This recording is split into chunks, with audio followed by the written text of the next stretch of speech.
Welcome to the Soulish Podcast. My name is Whitney Apke and I'm your host. On the Soulish Podcast, we talk about the soul journey, the body, soul, spirit connection.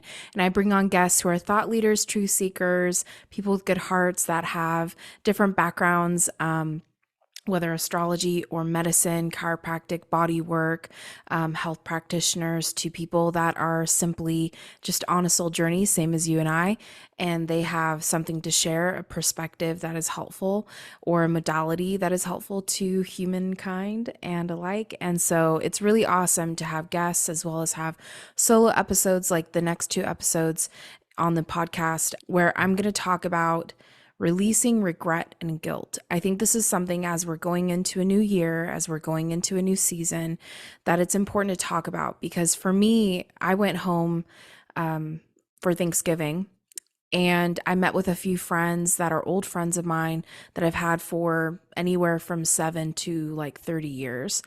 And it was really interesting, just even, going back and having conversations about 20, 30 years ago and where I was. And it caused me to go into a reflection of my journey so far.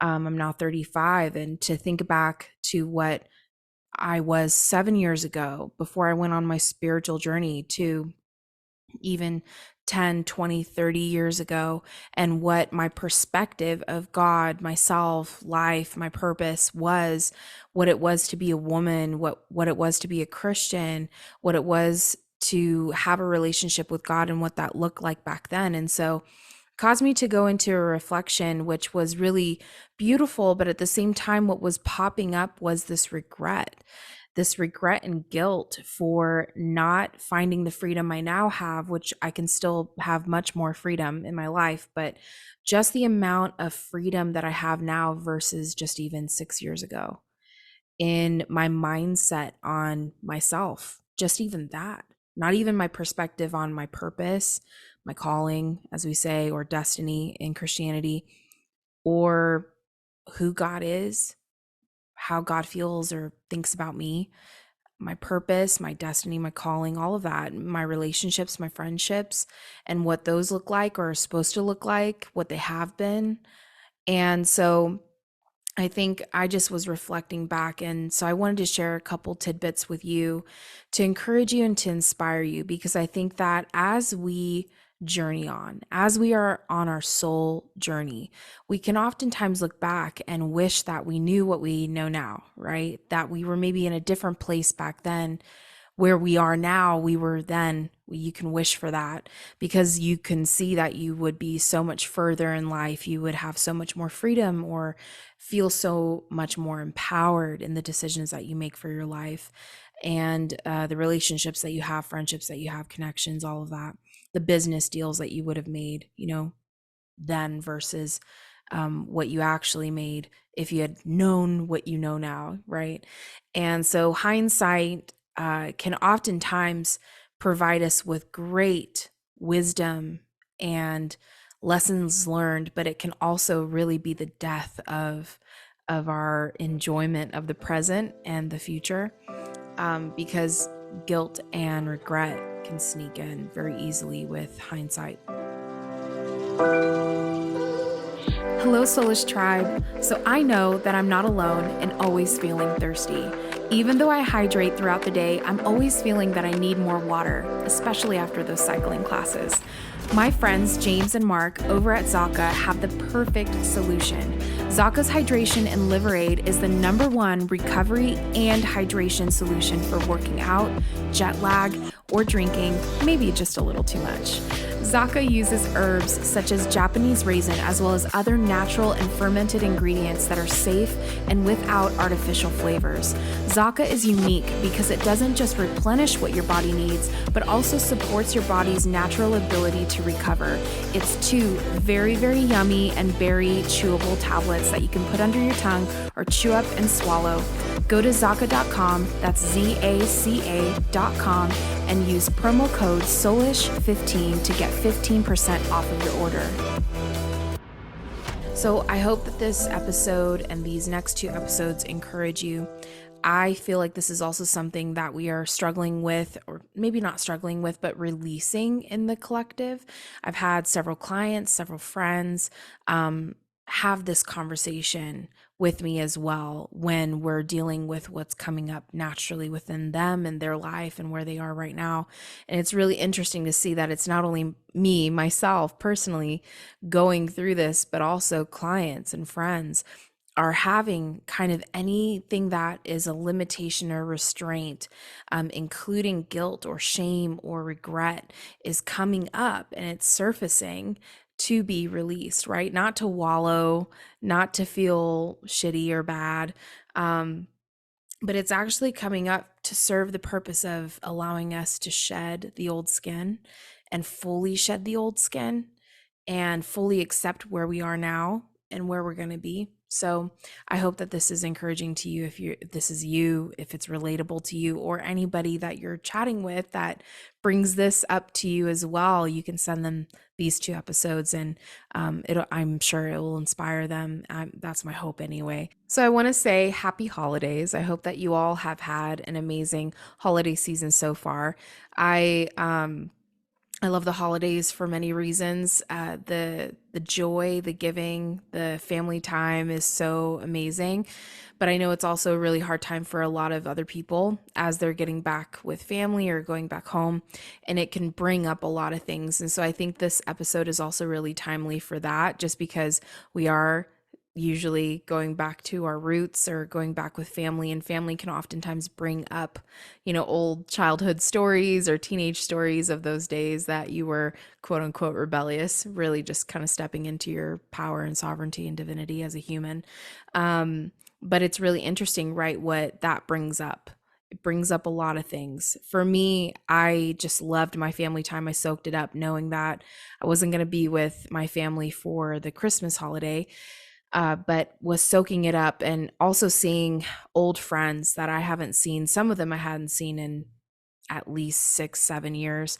And so it was really awesome to be able to reconnect with people that have known me for such a long time. They know wit, and they know wit real well, and have some really awesome embarrassing stories as well of childhood, and some awesome amazing memories. And I think for me, one of the things that was coming up personally was my mindset, because a lot of what I have, I guess, moved away from when I was beginning my unboxing season, which you can look at a couple different episodes when I talk about my journey from Christianity into spirituality, which I still really highly value my Christian upbringing and the values, the core values that Christianity has. I don't believe all the same beliefs necessarily anymore, but those have morphed and changed and still are. I'm still on that journey. I've definitely not arrived, and I don't claim to have any kind of like I believe this and always will and this will never change. I'm not like that at all. For me, it's just evolved, and I've just kind of understood more of how I feel aligned with different things that I grew up believing. And I think everyone's journey is sacred on that. So that's one thing on this podcast. I don't boohoo religion just because I'm less religious than I was prior. I don't think that religion is bad. I don't think religion in of itself or religious people are stuck in dogma, or should be different, right? I think that our journeys are sacred, and whether it's religious or spiritual or atheist or agnostic, like your soul chose to incarnate, the time that it chose to incarnate with, the people it chose to incarnate with the belief systems and all of that, all those constructs that were there in place from the beginning, you were meant to have. And so for me personally, I actually see my Christian pastor's kid upbringing as being extremely valuable and setting me up for success in life, not diminishing me or making me less than. But I did experience some things as being a woman and being in Christianity or religion in general, that were really repressive and were really limiting and restricting. But I don't think that everyone's experience is the same as mine.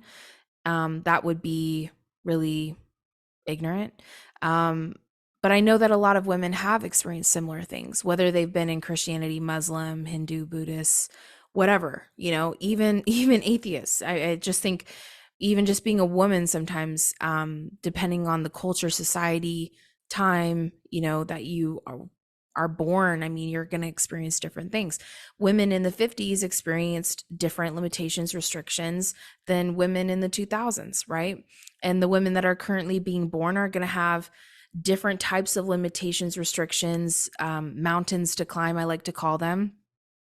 Same as men. I mean, men, incarnating now, they have maybe even some more limitations than they had back in the 20s. Who knows, right? Like, it's funny our perspective and what we can view as being a limitation or being a restriction now versus before versus in the future. And I just think we all have our mountain to climb, whatever that is, whatever that setup is. And I think we have mountains, to climb in our lifetime. It's not just one.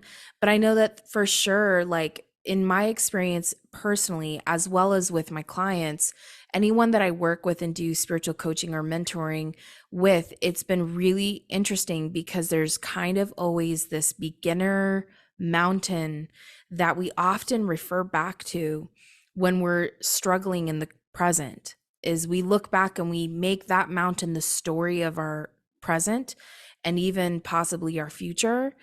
And I think that we all simply have a mountain to climb at the beginning of our life. And this is meant to set us up for success. It's meant to be the stage that you begin on. For me, I think that my mountain to climb from the beginning was going to be being a woman, um, and being a woman and being a woman in Christianity and a Christian pastor's kid. And also just, I think for me, the mountain was the belief system around what is holy, what is righteous, how a woman is supposed to be. I think for me, being a woman, being being a Christian pastor's kid, that was all kind of my stage and my, I guess the constructs of what I was going to have to kind of figure out and either stay within those boundaries, those limitations, or spread my wings and leave and be the woman that I want to be, recreate that. But what was created for me, the constructs, I believe were meant for my good and were meant to protect me, were meant to keep me safe from harm or having really crazy consequences. But ultimately, not being able to step into my womanhood in a way that felt more aligned and less restricted for me caused me to feel less than. And so let me back up and just kind of give you the context. For me, my experience as a Christian woman was that I have to be a virgin bride, because if I'm not a perfect virgin, and I mean perfect virgin, like no masturbation, no porn, nothing. I think for me, it was like, you have to be perfect. You have to be spotless. You have to be blameless. And that's even kind of said throughout the Bible, the spotless lamb, or there'd be metaphors around the bride of Christ being spotless, without, without blame, without whatever. And that this was also Jesus's way of redeeming the bride of Christ, which is the church, for God, which is just really confusing that God would marry the church, that the church would be God's bride and cleansed through Jesus. It's really confusing now that I think about it and try to explain it on a podcast. But it was just, there's all these different metaphors around the bride of Christ being spotless, being blameless, and that we were redeemed through Christ, Christ's sinlessness. So again, a man redeems you, right? A man is blameless and sinless and spotless and is the innocence that you are trying to achieve. It's always been pushed, this agenda of like, you need to be the perfect Christian woman, bride. And I think too, just growing up and how it was talked about, even as a child, from my parents, from family, from other pastors or youth leaders, it was kind of like, if you are a virgin Christian bride, And if you're a good girl, good Christian girl, sinless, blameless in all the ways, right? Pure of heart. It must be pure of heart. Then God will give you a, godly, God-fearing, powerful man. Like, then you get that powerful man in your life that has this insane purpose and, will of God, purpose of God, destiny on his life. And you get that man. Like, if you're spotless, blameless, virgin, perfect Christian bride, you need all the things in order to manifest, or have God bless you with a man like that. Surely then all your days will be blessed. Yeah. Surely then there will be no bad days. You'll be forever loved by this guy, and you and him together are going to partner together with God. So that pressure to be that perfect virgin Christian woman, to be serving God already. So I became a youth pastor, to be a virgin until you are wed, and the whole world knows it. God forbid you aren't, and they can't say that at your wedding. I don't honestly think it is on purpose this way. I think that this is thousands of years of patriarchal society and thoughts and perspectives and projections that have been passed down unquestioned, for years. So for so many years, women are bought, sold, traded, passed around. We are a commodity. We are meant for, to bring in wealth, to pass on wealth. I mean, women have just been a vehicle to men, and their livelihoods. And so we are finally coming out of that. And so it's just really interesting. And I think it's actually a fantastic opportunity for me to be a part of healing this in the collective, in the female feminine collective, for women, as well as healing it within my lineage. I don't know if I'll ever have kids, but if I do, I'm really happy that I get to pass this down. This and many other things of like being guided by your intuition, those types of things. But I think it's really interesting just to understand, like, just in my life, what the conversation was, whether it was spoken or unspoken, implied, or just kind of like there's this weird energy around this. And so this is my only way to interpret that, through my conditioning, my programming, what I'm taught. I believe, again, it's all for the intention is to keep me safe, right? The intention is for my body to not be used by many men, and that I would be somehow ruined. And I know it was also really scary because I even had the teachings that the more people that I sleep with, that I can actually get possessed by their demons. Like if it's a non-Christian man that I'm having sex with, like God forbid, like I could get his demons. And like that, it wasn't just like this energy exchange, it was like a spirit exchange. And then also I lose myself every time I have sex with someone. But it's just really interesting. So I just remember all this to say, I remember the mindset. I remember the way I thought about myself. I remember the way I thought about my life and the pressure I felt to uphold this rule, this law, this limitation and restriction around my body and how I use it. And I remember just the immense, like, oh God, God forbid something happen to me, or I mess up, or I masturbate, or I somehow accidentally see porn and like, and lose it all. And then I wouldn't just lose my anointing for leading worship and speaking and stuff. I would lose my chance at having a godly man come into my life. Why would he want me? Like, he'll be able to tell. I thought God will tell him to not, to not date me because I'm tainted. I'm not perfect. I'm not the spotless, bride that he deserves. And and so just like all that pressure